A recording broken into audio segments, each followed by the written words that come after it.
Bonjour chers amis, chers collègues, permettez-moi de vous présenter le cas radio-clinique d'une appendicite aiguë. Il s'agit d'un patient de 27 ans de sexe masculin sans antécédent pathologique particulier qui se présente pour une douleur abdominale généralisée à point de départ au niveau de la fosse iliaque droite. L'examen physique révèle une sensibilité abdominale sans défense. La NFS objective une hyperleucostose à 18 500. Il a bénéficié par la suite d'une échographie puis un scanner abdominal.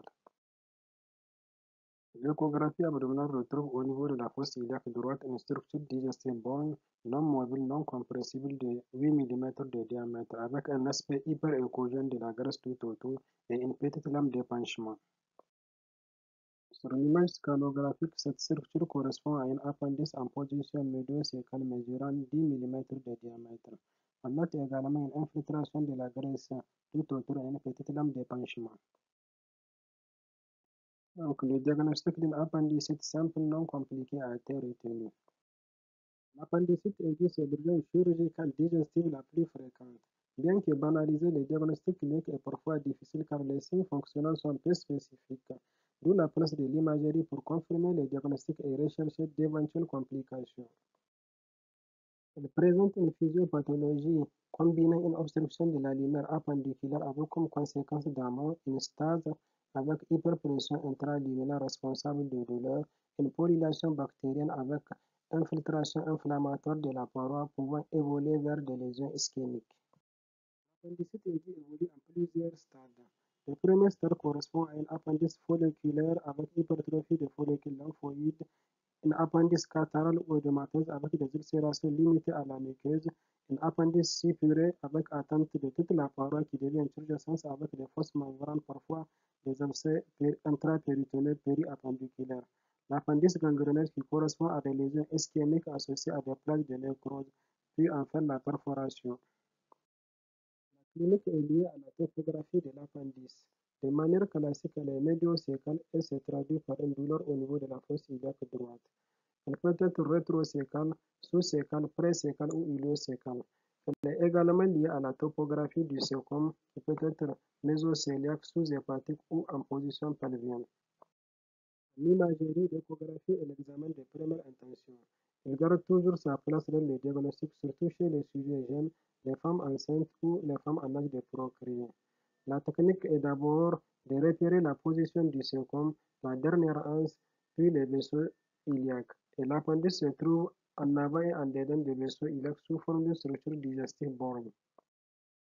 En échographie, on a des signes directs d'une appendicite aiguë qui sont une augmentation de la taille de l'appendice supérieur à 6 mm de diamètre, une perte de la différenciation pariétale, une augmentation de l'épaisseur pariétale supérieure à 3 mm, un appendice qui est non mobile, non compressible avec une hyperémie au Doppler couleur. On peut également retrouver un starcolite dans la lumière. Les signes indirects sont une infiltration hyperéchogène de la graisse périappendiculaire, une atteinte inflammatoire du cécum et de la dernière anse. Parfois, on peut retrouver une hypertrophie ganglionnaire au niveau de la fosse iliaque droite.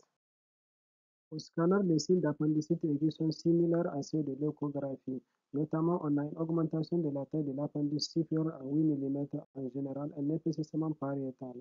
En plus, on a un rehaussement continu de la paroi au stade catarrhal et discontinu au stade de gangrène. Les signes associés sont l'infiltration de la graisse périappendiculaire et péricécale, une atteinte inflammatoire du cécum et de la dernière anse, et la présence des adénopathies au niveau de la fosse iliaque droite. Les complications les plus fréquentes de l'appendicite aiguë sont la perforation qui correspond à la présence d'un défect pariétal secondaire à l'ischémie. La présence d'air en extradigestion ou une collection peut faire évoquer une perforation. La péritonite, elle fait suite à la perforation. Elle se traduit par un épaississement et prise de contraste péritonéal diffus, un épanchement péritonéal le plus souvent au niveau du cul-de-sac du douglas. L'abcès appendiculaire. Il correspond à une connexion en contact du site infectieux avec un niveau hydroaérique. Il est souvent associé à une perforation et la présence de bulles d'air extradigestive.